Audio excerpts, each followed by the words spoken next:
இயேசுநாதர் சிலுவை சுமந்து கொண்டு போன குறிப்பிடம் காண்பிக்கப்படுவது.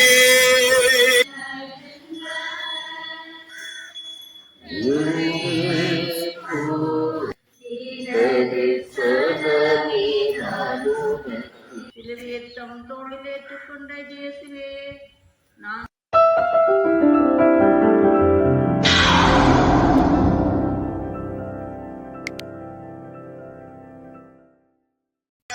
இன்றைக்கு சோசியல் கோயில் சோசியல் இன்றைக்கு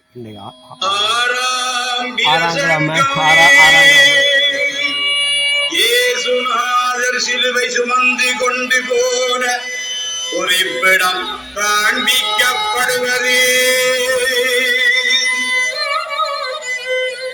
அளவற்ற சூவியாயிருக்கிற எங்கள் இயேசுநாதரி நானாவித வாதைகள் படத்தினதின் பிள்ளை சிலுவையில் அறைய தீர்வை எழுதி கொடுத்த மேலை முன்பிற சங்கத்திலே சொல்லப்பட்டதே.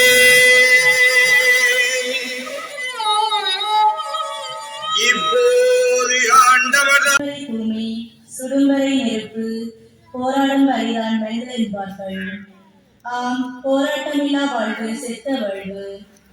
ஒவ்வொருவருக்குமே வாழ்வில் பல சவால்கள் உண்டு. இதில் வெற்றி பெறுபவர்கள் போராளிகள் மட்டுமே.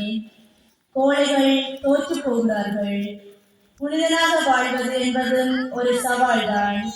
இதில் வெற்றி பெற வேண்டும் என்றால் நீயும் ஒரு போராளியாகத்தான் மாற வேண்டும். பல வருடங்களாய் சிவபாதையை பார்க்கின்றேன், மனதுருக கேட்கின்றேன், என்ன புண்ணியம். ஆனால் பாவம் செய்யாமல் இருக்க முடிவதில்லையே. ஆசை என்னை ஆட்டி படைக்கின்றது என்று புனிதத்திற்கான போராட்டத்தை கைவிட்டு விடாமல் வீழ்ந்து கிடக்கும் நம் உணர்வுகளை தட்டி கொடுத்து மீண்டும் போராட அழைக்கின்றது திருச்சபை. பாவத்தால் வீழ்ந்து கிடக்கும் நீ எப்போதெல்லாம் எழுந்து நடக்கின்றாயோ, போராட ஆரம்பிக்கின்றாயோ, அப்போதுதான் நீ உண்மையான கிறிஸ்தவள். ஏனெனில் கடவுளை ஒரு போராளியாக இருந்து நம்மை மீட்டார். நல்ல கிறிஸ்தவளாக நீ மேற்கொள்ள முயற்சியில் தோல்வியாம். மனமுடைந்து விடாதே, மனதை தட்டி கொடுத்து புனித பயணத்திற்கு தயாராகு. ஏனெனில் உன்னோடு உனக்காய் போராடுபவர் உன்னோடு இருக்கின்றார். உம்முடைய திருப்பாடுகளை தியானிக்கும் இந்த தருணத்தில் எங்கள் பாவங்களை உணர்ந்து மனசாவப்பட்டு உம்முடைய அன்பில் நிலைத்திருக்கவும், அயலார் அனுபவிக்கும் துன்பங்களில் பங்கு பெறவும், உம்மோடு சேர்ந்து நாங்களும் சிவப்பாதையின் வழியில் விண்ணக பெறவும், பாவத்திற்கு எதிரான தொடர்ச்சியான நல்ல முயற்சிகளே புனிதத்தின் ஆரம்பம் என்று உணர்ந்தவர்களாய் இந்த புனித பயணத்தில் பங்கெடுப்போம்.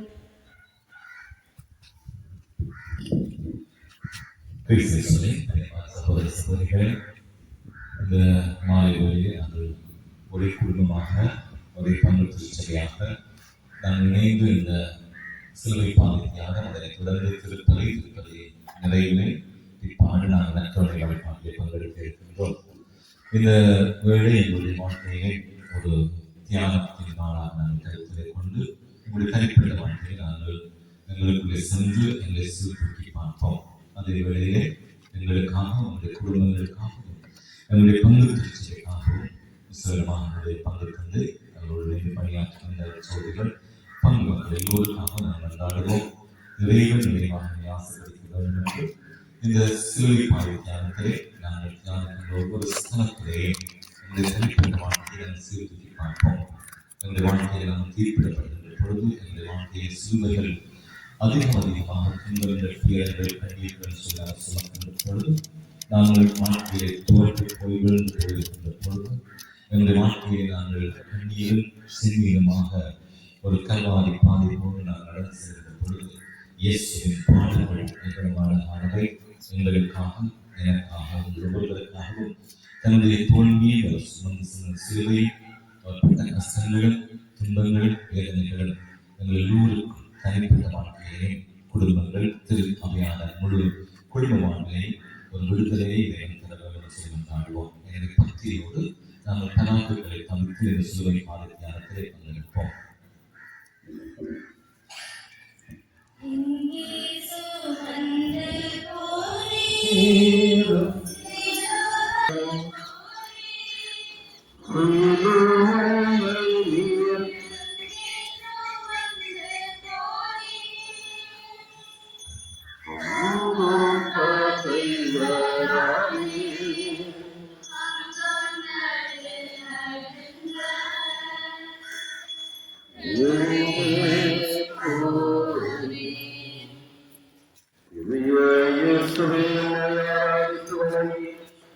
உமக்கு நன்றி அறிந்த ஸ்தோத்திரம் செய்கின்றோம்.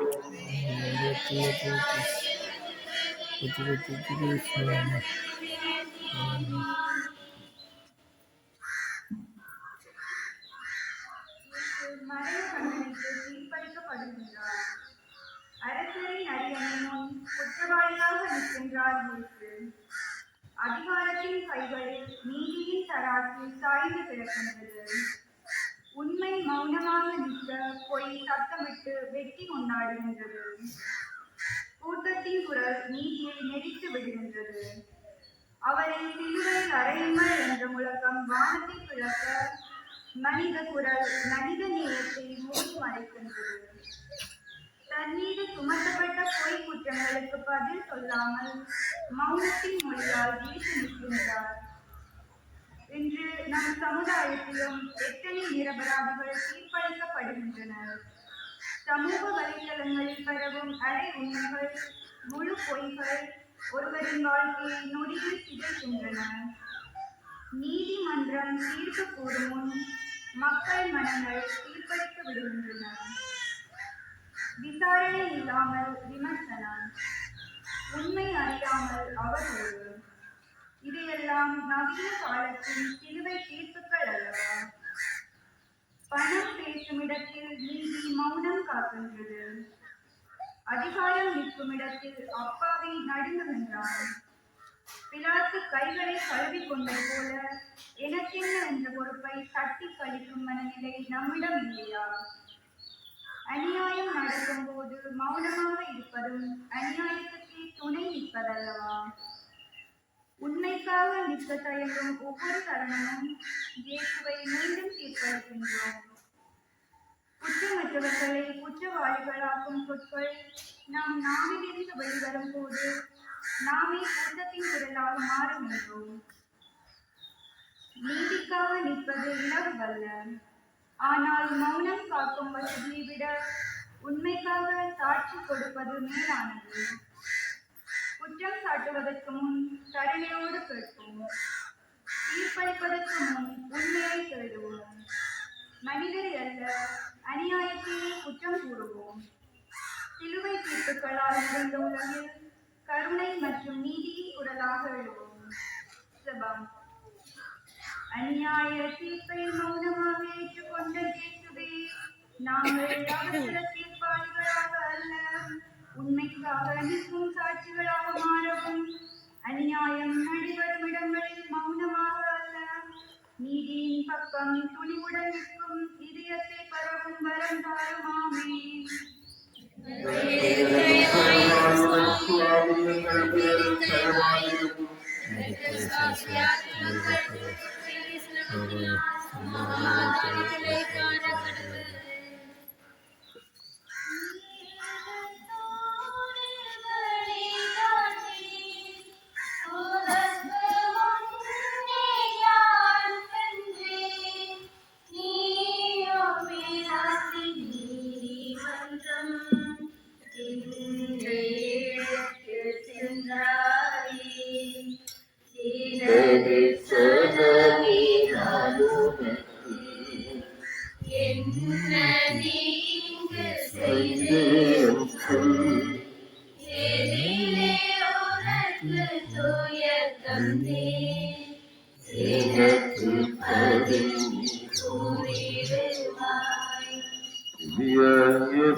ஆராதித்து வணங்கி உமக்கு நன்றி அறிந்த ஸ்தோத்திரம் செய்கின்றோம்.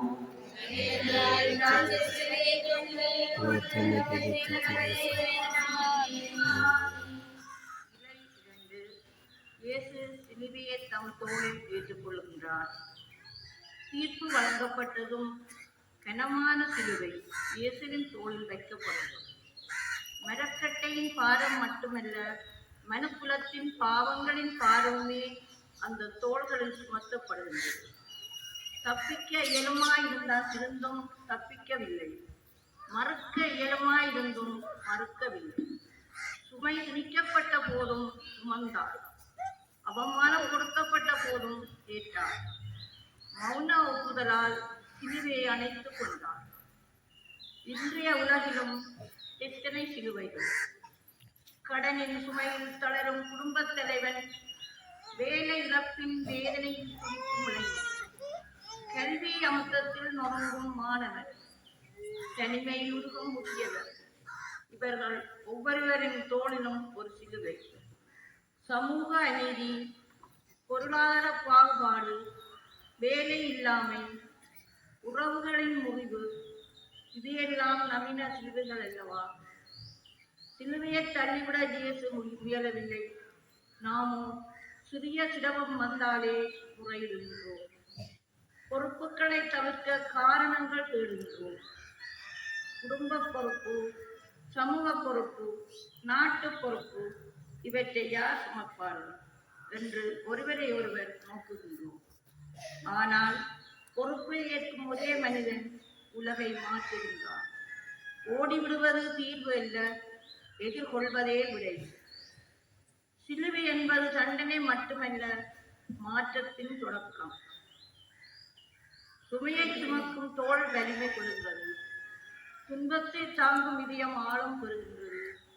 தன்னலம் மறந்து பிறருக்காக ஏற்றுக்கொள்ளும் ஒவ்வொரு பாரமும் வாழ்வை புனிதமாக்குகிறது. நாம் தவிர்க்க நினைக்கும் கடமைகள் கூட இறைவன் நமக்கு தந்த நம்பிக்கையின் சின்னமாக இருக்கலாம். எங்கள் தோள்களில் உள்ள சிலுவைகளை நொந்து அல்ல, நம்பிக்கையோடு ஏற்றுக்கொள்வோம். குற்றம் கூறாமல் கடமை செய்வோம், ஓடாமல் நின்று செயல்படுவோம். இயேசுவைப் போல பொறுப்பை அணைத்துக் கொள்வோம். ஜெபம். சிலுவையை தம் தோளில் ஏற்றுக்கொண்ட இயேசுவே, நாங்கள் எங்கள் பொறுப்புகளை தவிர்க்காமல் தைரியத்தோடு ஏற்றுக்கொள்ளும் மனதை தாரும். சுமைகள் உம்மை சோர்வடைய செய்யாமல் வலிபெற செய்யும் அருளை அருளும். ஆமீன். எங்கள் தயவாயிரும் சுவாமி, எங்கள் பேரில் தயவாயிரும். சமாதானத்தில் இளைப்பாற கடவுள்.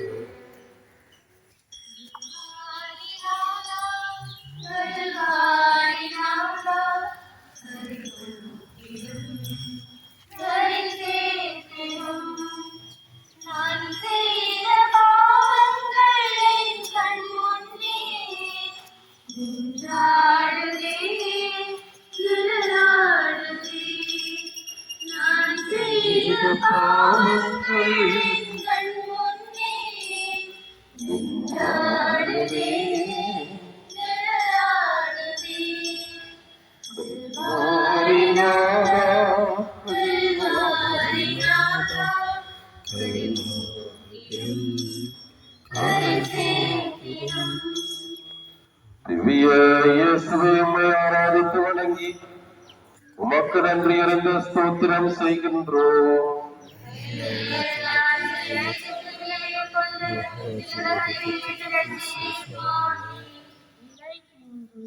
இயேசு முதல் முறை தரையில் விழுகிறார். சிலுவையின் பாரம் தோளில் அழுத்துகிறது. இரத்தம் சொட்டும் பாதையில் கால்கள் தடுமாறுகின்றன. தளர்ந்த உடல் சிலுவையின் பாரம் தாங்காது. இயேசு தரையில் விழுகிறார். வானம் மௌனமாய் நோக்கி பூமி அந்த விடுதலை சாட்சியாய் ஏற்கிறது. உலகை தாங்கியவர் இப்போது பூமியால் தாங்கப்படுகிறார். இது பலவீனமா? இல்லை, மனித நிலையை முழுமையாக ஏற்றுக்கொண்ட தெய்வ அன்பின் வெளிப்பாடு. இன்று எத்தனை பேரின் வாழ்க்கையும் இவ்வாறே முதல் விடுதலை சந்திக்கிறது. தேர்வில் தோல்வி, தொழிலில் இழப்பு, உறவுகளில் முறிவு, நம்பிக்கையின் சிதைவு, ஒரே விடுதலால் வாழ்க்கை முடிந்துவிட்டது என்று நினைக்கிறோம். சமூக ஊடகங்களில் மற்றவர்களின் வெற்றிகளை பார்த்து நம் தோல்விகளைக் கண்டு வெட்கப்படுகிறோம். நான் மட்டும்தான் இப்படி விழுந்தேன் என்று மனம் முறிகிறது. ஆனால் விழாத வாழ்க்கை எதுவும் இல்லை. முதல் விழுதல் முடிவு அல்ல, விழித்தெழும் வாய்ப்பு. தவறு செய்த இடத்தை உணர்த்தும் கண்ணாடி. தன்னம்பிக்கை உடைந்து கிடக்கும் தருணத்தில் தான் உண்மையான வலிமை உருவாகுகிறது. தோல்வியை மறைக்க முயல்வதை விட அதை ஒப்புக்கொண்டு அழுவது மேல், பிறரை குறை கூறி தப்பிப்பதை முயல்வதை விட எங்கே தவறினேன் என்று கேட்பதே முன்னேற்றம். விழுந்த இடத்தில் நின்று கொண்டே அழுதால் பாதை நகராது. காயம் இருந்தாலும் எழ வேண்டும், உலகம் சிரித்தாலும் நடக்க வேண்டும். தள்ளியவர்களை எண்ணாமல் தாங்கும் இறைவனை நினைக்க வேண்டும். முதல் விழுதல் நம்மை உயரத்திற்கு அழைத்து செல்லும்.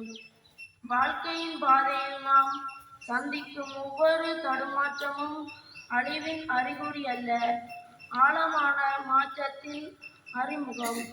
இயேசுவை போல விழுந்தாலும் மீண்டு எழுவோம், நம்பிக்கையோடு முன்னேறுவோம். செபம்.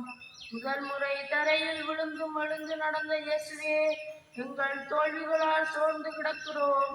விழுந்த இடத்திலிருந்து எழுந்து நடக்கும் தைரியத்தை தாரும். ஆமென். எங்கள் பேரில் தயவாயிரும் சுவாமி, எங்கள் பேரில் தயவாயிரும். மருத்த விசுவாசத்துமாங்கள் சர்வேஸ்வரனின் இரக்கத்தினால்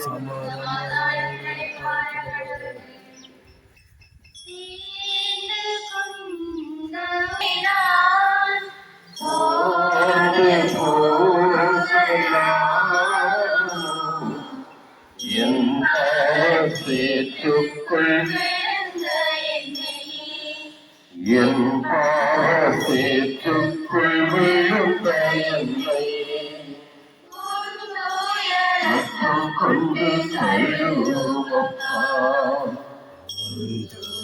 ரத்தம் கொண்டு கழுவப்பா. இயேசுவை உம்மை ஆராதித்து வணங்கி உமக்கு நன்றி அறிந்த ஸ்தோத்திரம் செய்கின்றோம்.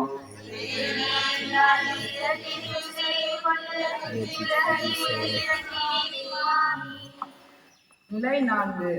இயேசுதம் தாயை சந்திக்கின்றார். சிலுவை பாதையில் கூட்டம் நெருங்குகின்றது. கண்ணீரின் நடுவே ஒரு பார்வை. தாய் மற்றும் மகன். வார்த்தைகள் இல்லை, குற்றம் சாட்டல் இல்லை, கேள்விகள் இல்லை. இரு இதயங்கள் மட்டும் பேசுகின்றன. 33 ஆண்டுகள் தாளாட்டிய கரங்கள் என்று துன்பத்தின் முன் துடிக்கின்றன. மகனை காப்பாற்ற இயலாத தாயின் வேதனை ஒருபுறம், தாய்க்கு ஆறுதலை சொல்லாத மகனின் மௌனம் ஒருபுறம்.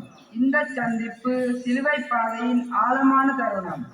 இன்றைய உலகில் எத்தனை தாய்களின் கண்கள் இவ்வாறு காத்திருக்கின்றன.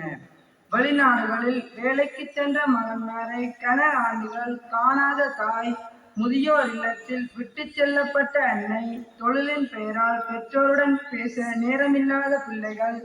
மொபைல் திரைகள் அருகில் இருக்கின்றன, ஆனால் மனங்கள் தூரத்தில் இருக்கின்றன. வாழ வைத்தவர்களை வாழ்வின் புறக்கணிப்பில் தள்ளும் சமூகம் நாம் ஆகிவிட்டோமா? அன்னை மரியாவின் மௌன கண்ணீர் என்று எத்தனை தாய்களின் இதயத்தில் சொட்டுகின்றன. நான் உனக்காக வாழ்ந்தேன் என்று சொல்லாமல் வாழ்ந்த அன்பு இன்று மதிக்கப்படுகிறதா? பிள்ளைகளின் வெற்றியில் பெருமை கொள்ளும் தாய்க்கு அவர்களின் முதிர் நேரத்தில் ஒரு நிமிடம் கூட இல்லையா என்றால் அது எந்த வெற்றி? குடும்பத்தின் வேர் வாடினால் மரத்தின் இலை பசுமையாக இருக்குமா?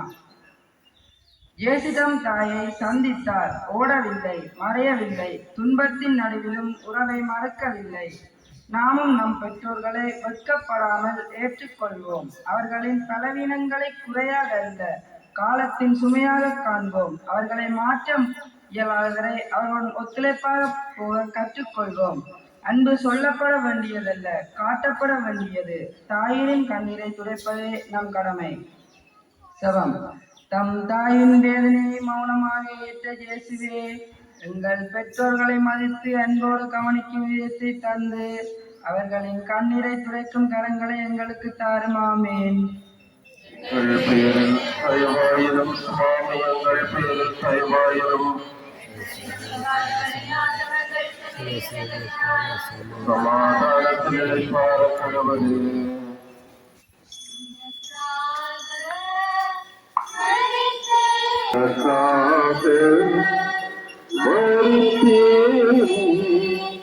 எனக்காக நீ என்ன செய்தாய்? எனக்காக நீ என்ன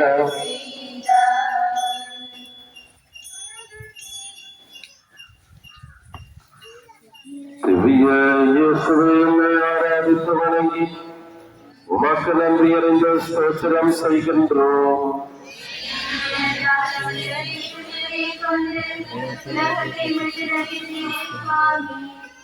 பாடுகளின் பாதையில் பரமன் இயேசுவின் நிலை 5. சீமோன் இயேசுவின் சிலுவையை சுமக்க உதவுகிறார். சிலுவையின் பாரம் அதிகரிக்கிறது. தளர்ந்த உடல் தடுமாறுகிறது. படை வீரர்கள் கூட்டத்தில் ஒருவரை பிடித்து இழுத்து வருகிறார்கள். அவன் விருப்பத்தால் அல்ல, மாறாக கட்டாயத்தால் சிலுவையை தொடுகிறான். ஆனால் அந்த தொடுதல் அவன் வாழ்க்கையை மாற்றுகிறது. பிறரின் பாரத்தை தன் தோளில் ஏற்ற அந்த கணம் அவன் பெயர் வரலாற்றில் நிலைத்தது. இன்று நம் உலகில் எத்தனை சிலுவைகள் உதவிக்காக காத்திருக்கின்றன. நோயால் படுக்கையில் வாடும் அயலான், கல்வி கட்டணம் செலுத்த முடியாமல் துன்பப்படும் மாணவன், மன அழுத்தத்தில் சிக்கிய நண்பன், துன்புறுத்தலில் நொறுங்கும் பெண், இவர்களின் நிலையை யார் சுமப்பார்கள்? எனக்கு சம்பந்தம் இல்லை என்று விலகி நிற்பது எளிது. ஆனால் ஒரு கரம் நீட்டுவது வாழ்க்கையை மாற்றும். சமூகம் தனிமைப்படும் போது மனித நேயம் சுருங்குகிறது. போட்டி உலகம் கருவை பறிக்கிறது. நான் மட்டும் முன்னேற வேண்டும் என்ற எண்ணம் நாம் சேர்ந்து வாழ வேண்டும் என்ற உண்மையை மறைக்கிறது.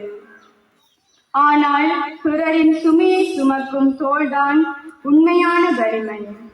உதவி செய்யும் கரம்தான் இறைவனின் கரம். சீமோன் ஆரம்பத்தில் கட்டாயப்படுத்தப்பட்டான். ஆனால் அந்த சிலுவை அவனுக்கு பாக்கியமாக மாறியது. நாமும் உதவியை கடமையாக அல்ல, வாய்ப்பாக காண்போம்.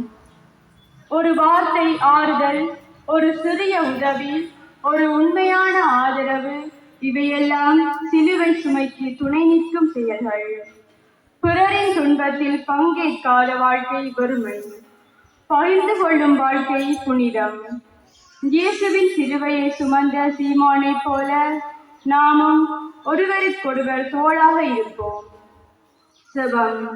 எங்கள் பாரங்களை பகிர்ந்து கொள்ள மனிதர்களை தேர்ந்தெடுத்த இயேசுவே, பிறரின் துன்பத்தை புறக்கணிக்காமல் உதவும் இதயத்தை தந்து சுமைகளை பகிர்ந்து கொள்ளும் கருணை மனதை எங்களில் வளர்த்தெழுமாமே.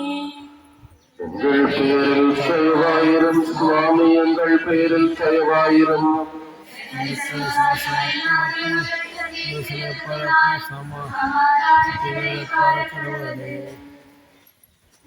சிந்தை மாறணும், என் பேச்சு மாறணும், என் பெருமை மாறணும், மாறவே ஆசைப்படுத்துறை என்னை மாற்றிவிடும். மாறவே ஆசைப்படுத்துறை என்னை மாற்றிவிடும்.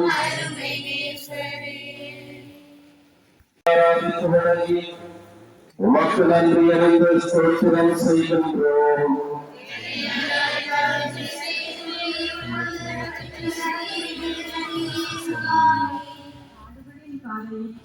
நிலை 6.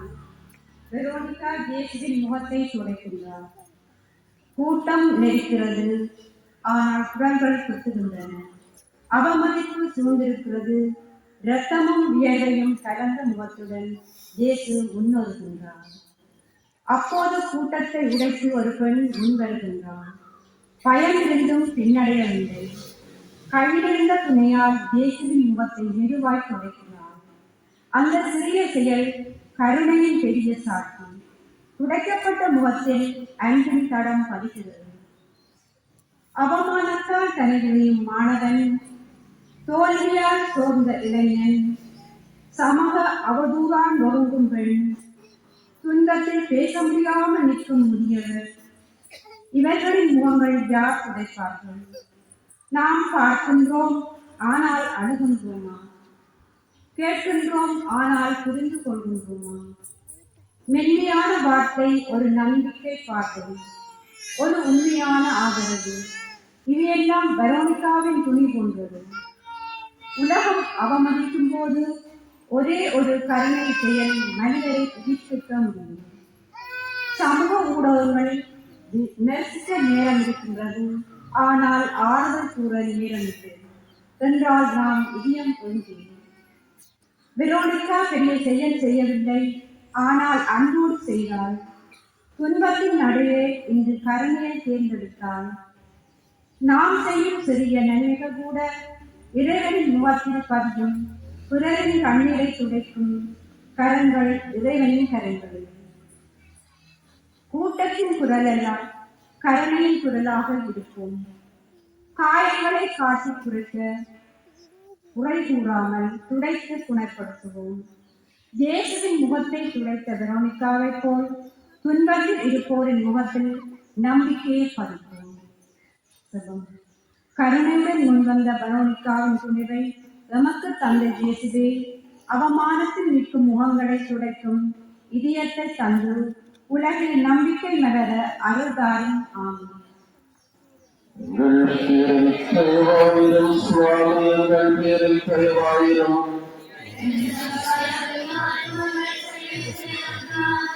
சமாதானத்தில்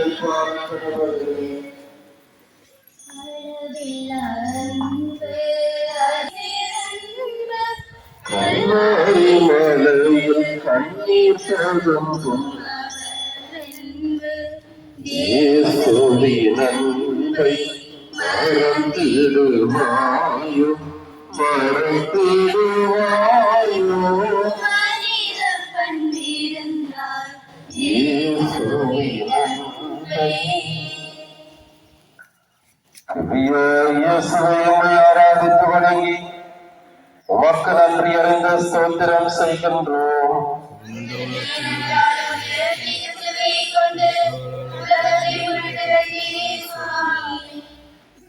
இயேசு இரண்டாம் முறை தரையில் விழுகிறார். பாரமான சிலுவை இயேசுவை இரண்டாம் முறையாக கீழே தள்ளி விடுகின்றது. விழுந்து விட்டோமே என்ற விரக்தி இல்லாமல், யாருமே தூக்கிவிடவில்லையே என்று குறைப்பட்டுக் கொள்ளாமல், விழுந்த வேகத்தில் எழுந்து நடக்க உத்வேகம் கொள்கிறார். சிலுவை பயணத்தில் விடுவதை இயேசுவால் எப்படி தவிர்க்க முடியவில்லையோ, அப்படியே வாழ்க்கை பயணங்களில் துன்பங்கள், நெருக்கடிகள் நேரங்களில் விடுவதை தவிர்க்க முடியாது. இருப்பினும் நாம் மீண்டும் எழுந்து நடக்கையில் அவ்வேதனை எம் வெற்றியின் மகிழ்ச்சியாக மாறிவிடுகின்றது. எழுச்சியும் வீழ்ச்சியும் வாழ்வின் இருவேறு பக்கங்கள்.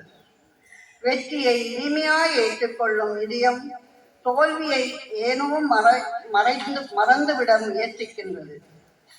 வெற்றி என்றாலும் தோல்வி பிறராலும் வந்தது என பழி போட முயற்சிக்காமல், ஏன் விழுந்தோம் என்று சற்று யோசித்தால் எப்படி எழுவது என்னும் விடை தானாகவே கிடைக்கும். வாழ்க்கையின் ஒவ்வொரு வீழ்தலும் ஒரு பாடம். உண்மையான நண்பர்களையும் போலியான மனிதர்களையும் தெளிவாக்கும் கண்ணாடி. நோய் வந்ததற்கும், தொழில் நஷ்டத்திற்கும், கணவன் மனைவி பிரச்சினைக்கும் செவ்வினையே காரணம் என்று மந்திரவாதிகளை நாடி நிற்கும் பகுத்தறிவு பகலவன் இன்னமும் நம்முடனே இருக்கின்றார்கள். பிரச்சினைக்கு செய்வினை காரணம் அல்ல, குடும்பத்தினர் பொறுப்பற்ற விதத்தில் செய்கிற வினைகளே காரணம். உலகில் சாதித்தவர்கள் எல்லாம் சாத்தானின் தயவில் உயர்ந்தவர்கள் அல்ல, விழுந்த இடத்தில் விசாரணை நடத்தி விண்ணை தொட்டவர்கள்தான். துன்பங்கள் கற்றுத்தரும் பாடமே கடைசி வரை கை கொடுக்கின்றது. எனவே விழுந்து விட்டோமே என வருந்தாமல், பட்டு அறிந்து கொள்ள இறைவன் தந்த வாய்ப்பு என்று எண்ணி எழுந்து நடப்போம். சுபம். தரையிலும் பாரச்சுமையால் விழுந்து தானாக எழுந்து நடந்த இயேசுவே, நாங்கள் விழுந்து கிடக்கின்ற நிலைகளில் அனுபவங்களை பாடங்களாக கற்றுக்கொண்டு வாழ்க்கையை யதார்த்தமாக எதிர்கொள்ள துணை புரியும். ஆமென். எங்கள் பேரில் தயவாயிரம் சுவாமி, எங்கள் பேரில் தயவாயிரம். சர்வேஸ்வரனின் இரக்கத்தினால் அந்த பாலத்து நான் அதைவருக்கும் எனக்கும்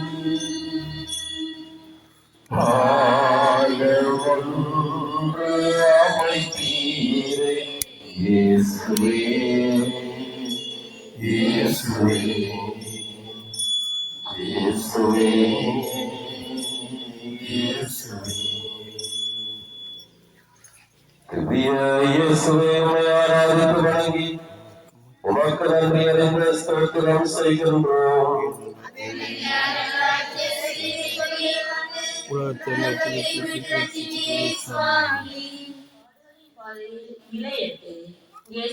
எருசலேம் பெண்களுக்கு ஆறுதல் கூறுகிறார்.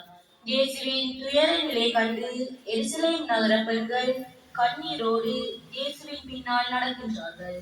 நிரபராதிகா இத்தந்தரே என்று நொந்து அழுகின்றார்கள். இதற்கு முன் எத்தனையோ குற்றவாளிகள் இதே பாதையில் சிலுவை சுமந்து சென்றிருப்பார்கள். ஆனால் அப்போதெல்லாம் அழாதவர்கள் இன்று இயேசுக்காக அழுகின்றார்கள் என்றால் இயேசு குற்றவாளி அல்ல என்று உறுதியாக நம்பினார்கள். கண்ணீர் வழியாக அவர்கள் வெளிப்படுத்திய கருணையை இயேசு ஆறுதலாக கருதுகிறார். தன் துன்ப நேரத்திலும் கருணை மாறாமல் கண்ணீர் வடித்த பெண்களிடம் ஆறுதல் கூறி தேற்றுகிறார். உலகம் தனக்காக கண்ணீர் வடிப்பதை இயேசு ஒருபோதும் விரும்புவதில்லை. மக்களின் வாழ்க்கைகளை கண்ணீரால் கழுவிக்கொள்ள வேண்டும் என்பதே இயேசுவின் விருப்பம்.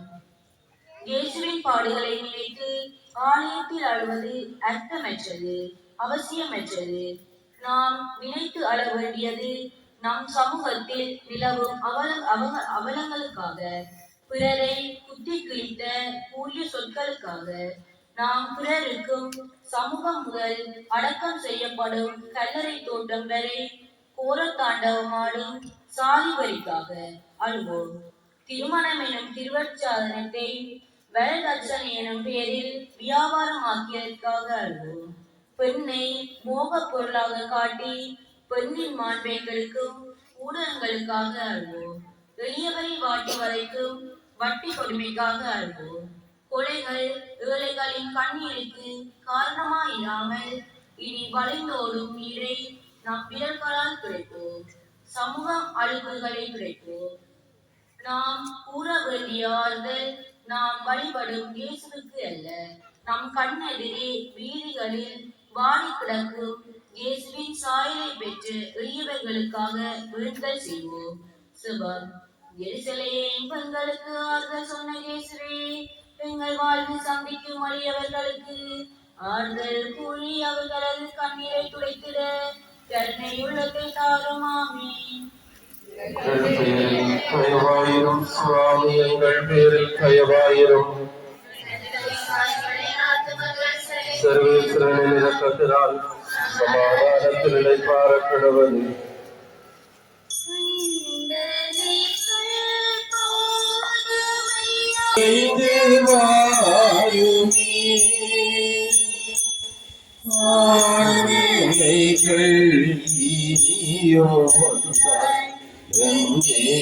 நாம் செல்வோம்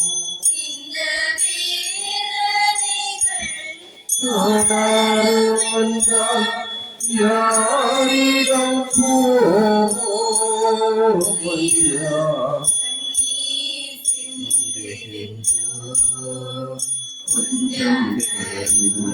காட்டுமையா கண்ணீர்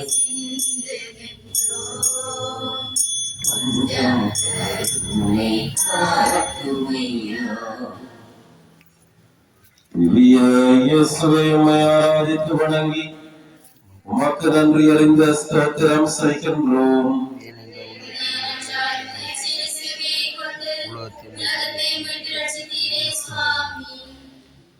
பாடுகளின் பாதையில் பரமன் இயேசுவின் நிலை 9. இயேசு 3ஆம் முறை தரையில் விழுகின்றார்.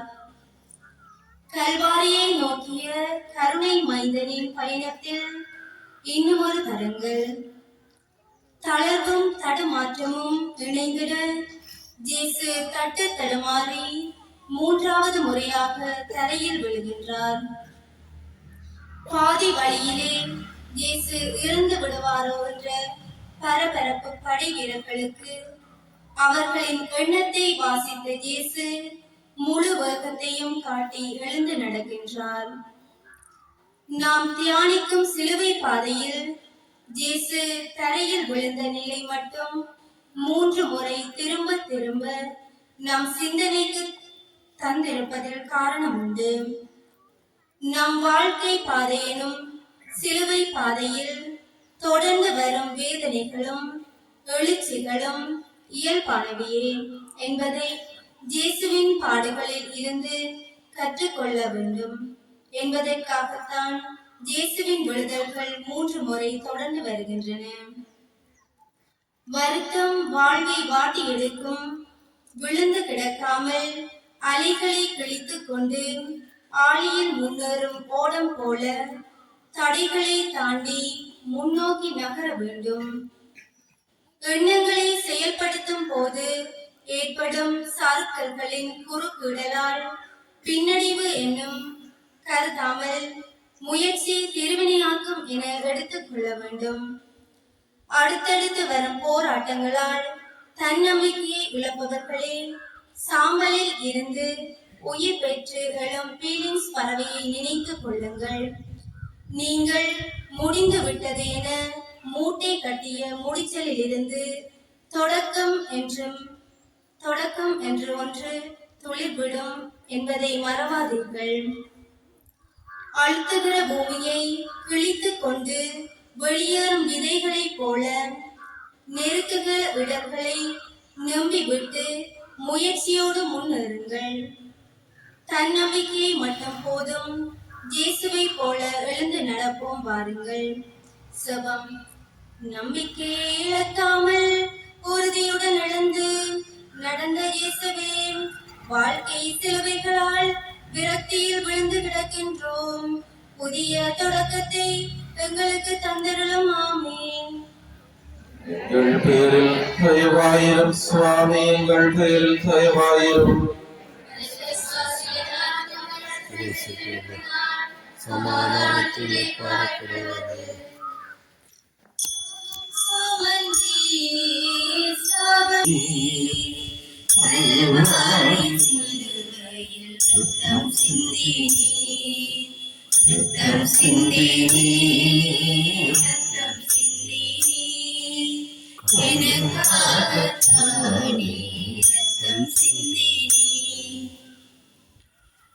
திவ்ய இயேசுவே, உம்மை ஆராதித்து வணங்கி உமக்கு நன்றி அறிந்த ஸ்தோத்திரம் செய்கின்றோம்.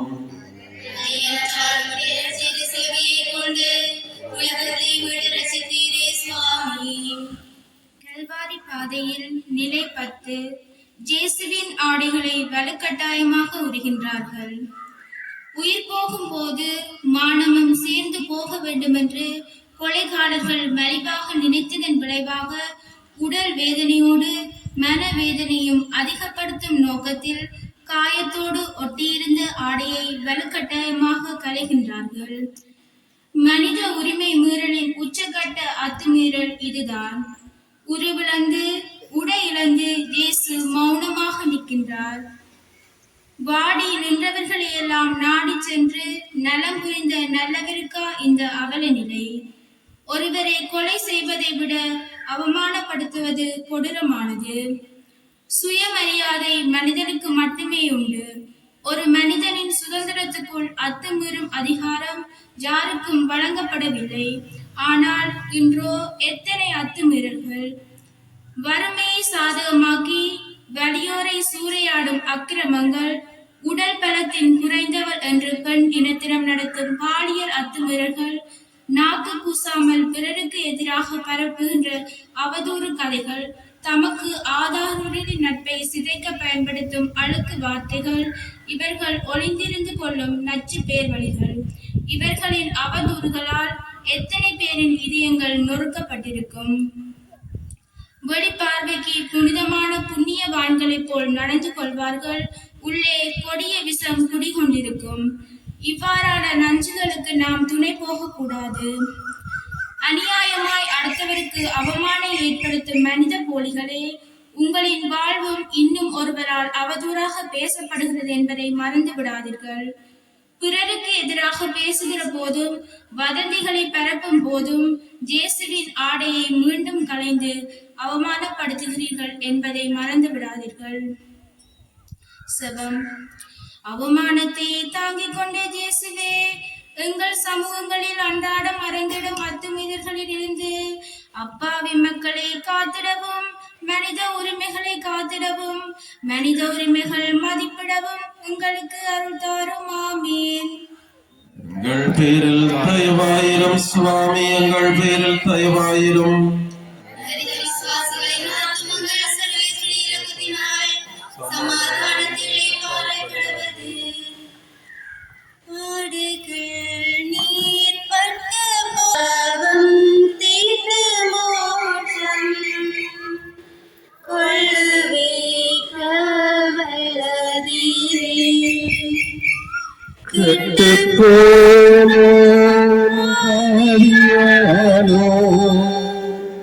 கிருபை செய்யாதே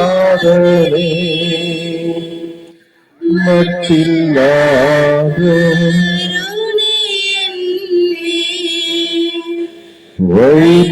வைத்தீரங்கும் இயேசுவே.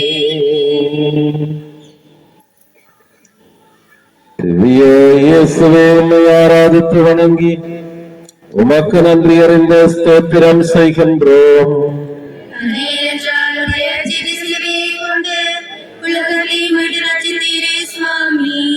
கல்வாரி பாதையின் நிலை 11. இயேசுவை சிலுவையில் ஆணிகளால் அறிகிறார்கள். பல பேருக்கு நன்மை செய்த நீண்ட கைகளும், ஊரெங்கும் நடந்து சென்று நற்போதனை செய்த கால்களும் இப்போது கொடிய ஆணிகளுக்கு இரையாகின்றன.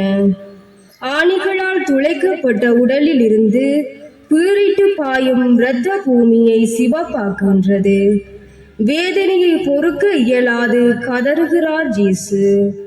கொலைகாரர்களின் கொடிய செவிகளில் இச்செம்மறியின் மரண குரல் எங்கே கேட்கப் போகின்றது? இயேசு போல நித்தமும் நமது மத்தியில் அறையப்படுபவர்களை பற்றி நாம் அக்கறைப்படுகின்றோமா? பறவைகளையும் விலங்குகளையும் கூட பாதுகாக்க இயக்கங்கள் உள்ளன. ஆனால் படைப்பின் சிகரமான மனித உயிர்களுக்கு பாதுகாப்பும் இல்லை, மதிப்பும் இல்லை. மனித உயிர் மகத்தானது. கொடிய குற்றம் புரிந்தவர்களுக்கு கூட மரண தண்டனை தரக்கூடாது என்று உலக அளவில் மரண தண்டனைக்கு எதிராக மன்றமை அமைத்து விவாதித்து வருகின்றார்கள். காரணம், மனித உயிருக்கு ஈடு இணை இல்லை. வாள் எடுக்கின்றவன் வாளாலே மடிவாள் என வன்முறைக்கு எதிராக முழங்கிய இயேசுவே வன்முறைக்கு ஆளானார். கூலிக்கு கொலை செய்பவர்கள் மட்டுமல்ல, குடும்பங்களிலும் கொலைகாரர்கள் இருக்கின்றார்கள்.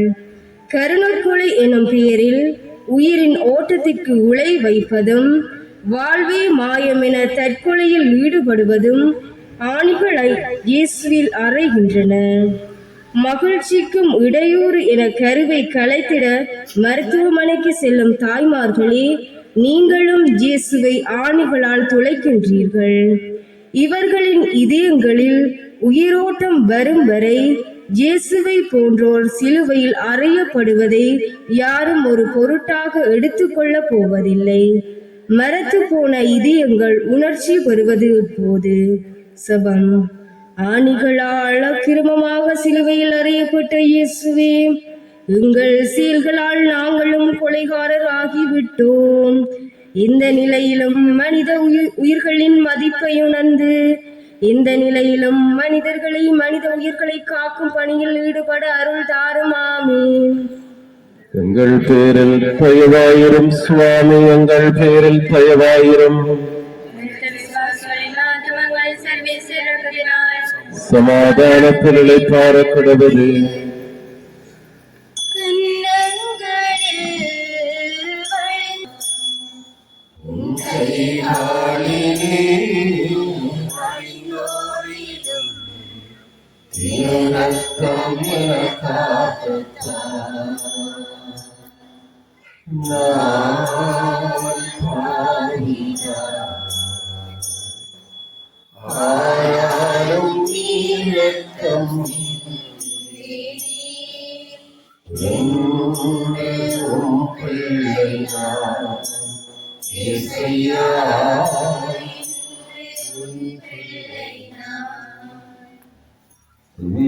இயேசுவை உம்மை ஆராதித்து வணங்கி உமக்கு நன்றி அறிந்த ஸ்தோத்திரம் செய்கின்றோம்.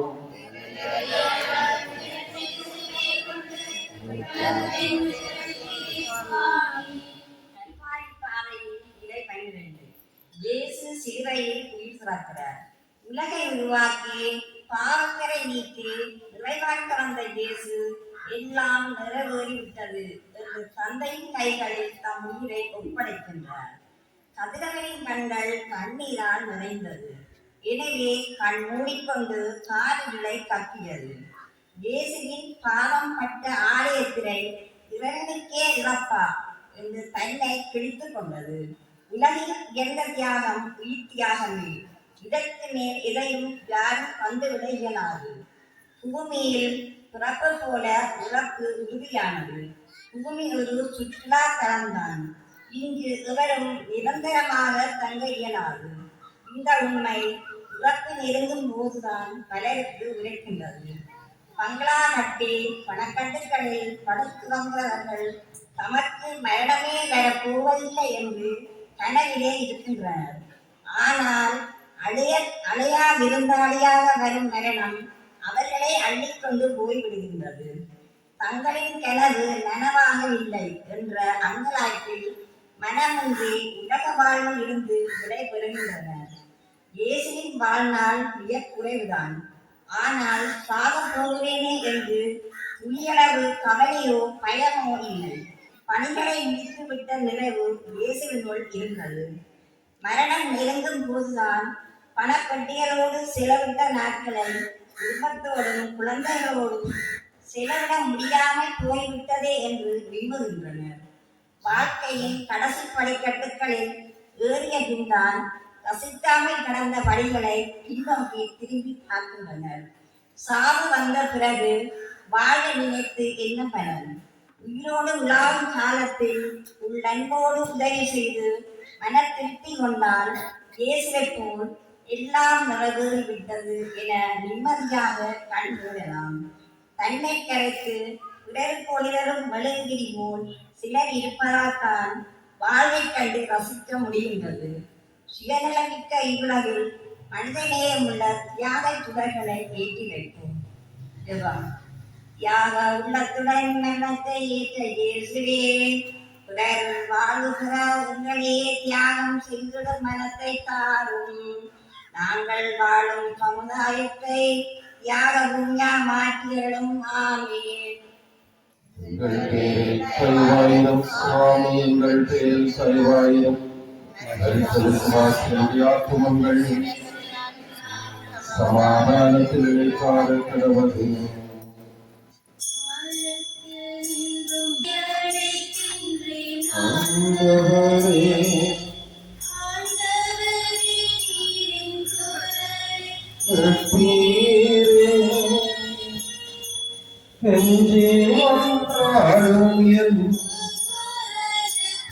ஆராதித்து வணங்கி உமக்கு நன்றி அறிந்த ஸ்தோத்திரம் செய்கின்றோம்.